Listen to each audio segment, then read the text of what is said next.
Today's Cowboys Report is made possible by RexMD. Take advantage of the best deal the most trusted leader in men's health has ever offered. 90% off and only pay $2 per dosage at rexmd.com/chat. Generic packs of Viagra and Cialis are available. Tell you more about them later on in today's show. We're looking at the Cowboys' top team needs today.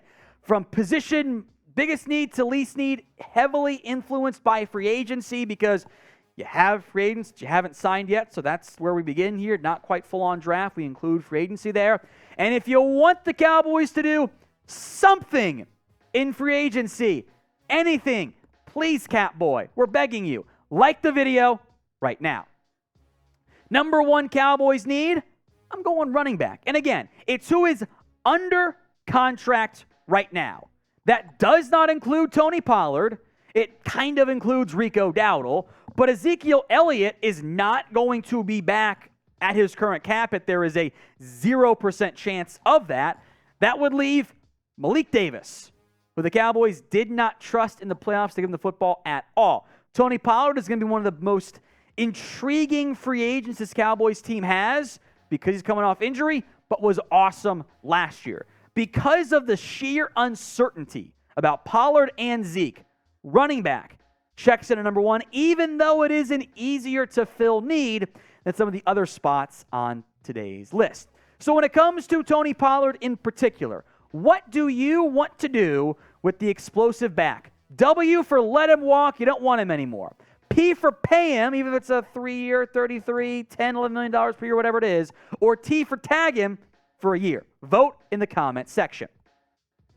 Number two need is offensive guard. You're obviously locked in with Zack Martin in elite shape at one spot. I assume, for Arbors, you're keeping Tyler Smith at left tackle. Connor McGovern's a free agent.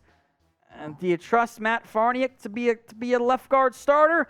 I do not feel that way. So an obvious starting position has yet to be filled, and the depth is also a bit of a question mark as well, making guard once again a premium need for the Dallas Cowboys. Now, when it comes to the singular biggest need for this Cowboys team, what is it? And if you want to predict ahead to the draft itself, that's fine. Spots like receiver, corner further down on our list because they have at least bodies for now. What's the biggest Cowboys need, though? This is the pinned comment on today's video. So if an ad break comes here on YouTube, take advantage of it. Head down there and type that position group for me at the pinned comment of today's video. Number three, defensive tackle. Again, this is a numbers game this team lacks at the moment. I think Oso Odighizuwa is one key piece, but I think your next two best defensive tackles, Hankins and Carlos Watkins, well, they're free agents. Quinton Bohanna hasn't shown that much so far. I loved Neville Gallimore coming out, but the next step has not been taken. I have long craved the high-end, impactful defensive tackle. Cowboys don't have that, and you know what? They're still searching for some depth and starters with two of your key rotation players to be free agents. You can include Chauncey Golston here if you want, but that's more of a depth piece for me. Number four, again, it's all about free agency, folks. Linebacker.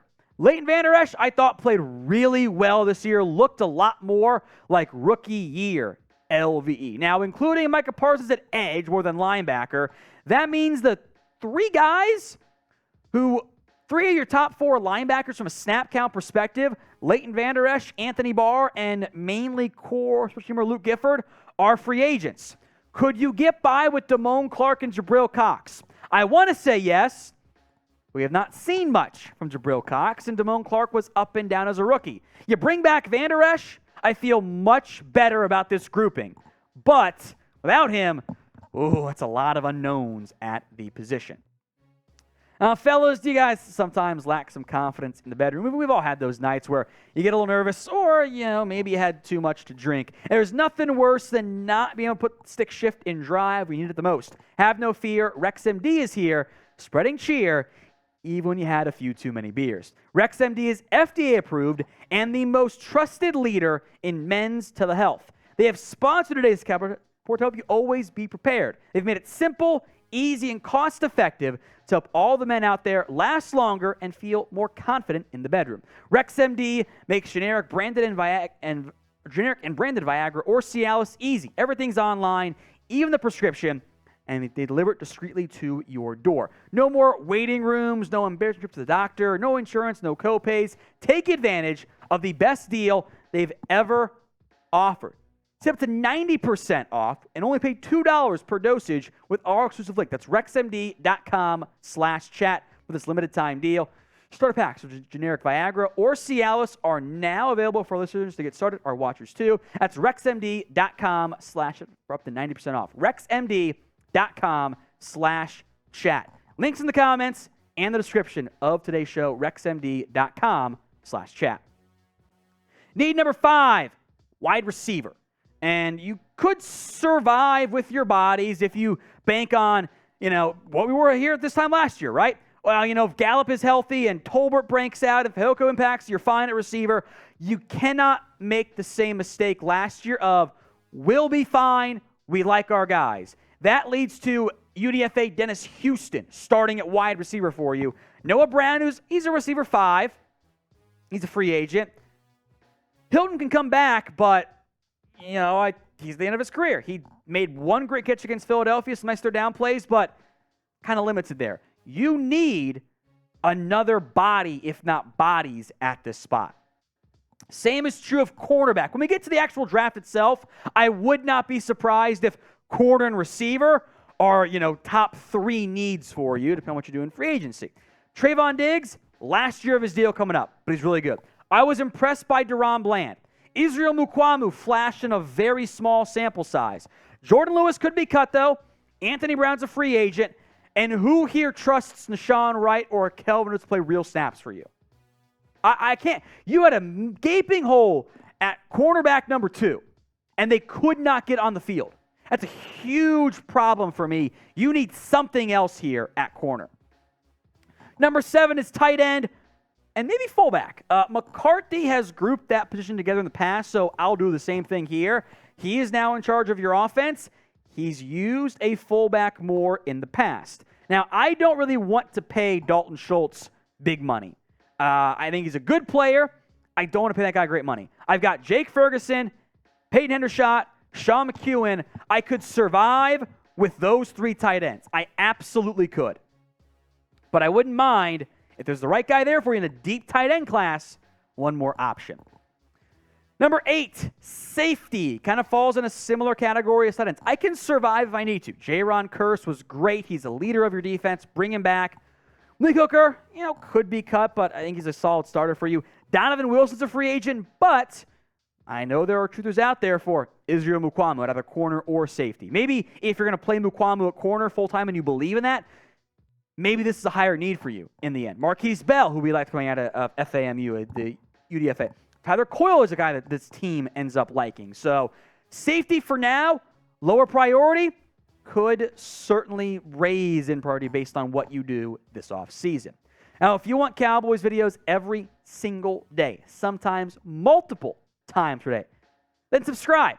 They're free right here on the Cowboys Report. All right, number 9, and this is when it gets to draft time, it's kind of always been need number 5 for me, where it's like it's a need, but you probably have bigger ones. Tyler Smith, I think he's your new left tackle. I'm fine with that. Let that ride. Terrence Steele is an RFA coming off an ACL. So what you're looking for is if he's slow to recover, which I think he's already in the rehab process, which is good news, how do you figure out the short-term replacement? It cannot be Josh Ball. He's bad. Tyron Smith, I doubt, is back at his current cap hit. Jason Peters is old. He's going to be 41. That's super old. I'm intrigued by Matt Waletzko, but he didn't play really at all. So once again, swing tackle is an area of concern, as it is for the Cowboys and almost every NFL team. Number 10, quarterback. You got your franchise guy, Prescott, under contract, but the backup spot is unknown. Cooper Rush is a free agent. Will Grier almost beat out Rush, ended up not. So what do you go from there? It's kind of not quite sure. If Rush gets a bigger deal, more money elsewhere, if he stays on a cheap deal, I think day 3, see if you can't find a new backup quarterback. It's worth the gamble at that point. Or maybe you sign a veteran short term just to not let it be Dak and Will Grier, because that's I wouldn't feel great, God forbid, Dak went down again with an injury. Knock on wood. Number 11, I'm going to group them together. Special teams. Yeah, that's both long snapper and kicker. Because both of your long snappers, both Matt Overton and Jake McQuaid, are free agents. That's right, folks. Both of them are not under contract. And your kicker, Brett Maher, is not under contract. So I would bet one of those long snappers gets re-signed. Cool. And then you are once again playing the kicker role. I think Dallas handled it well this year. They did not draft one because Cade York was not that good this year. Sorry, truthers. They signed UDFA. He was bad. They moved on. And for all but the final 2 games, got great play from Brett Maher. That's fine. Don't assume you can lock into a kicker. Like, I seem to be like, sign Mac A. But why? What's the benefit of doing that if you are the Cowboys? I don't really see it. I would go the similar short route that they've been doing. All right, so would you draft a kicker? I say no. Round 7 is fine. There's no such thing as a bad round 7 pick. But let me know. Would you draft one? Y for yes, N for no. Number 12, edge rusher is very low on my list because you're fine right now.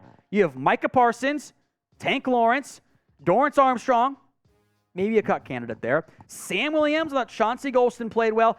Come playoff time, Dante Fowler did not play much against the 49ers. He really did not. So if you want to sign a cheap veteran, draft somebody else, sure.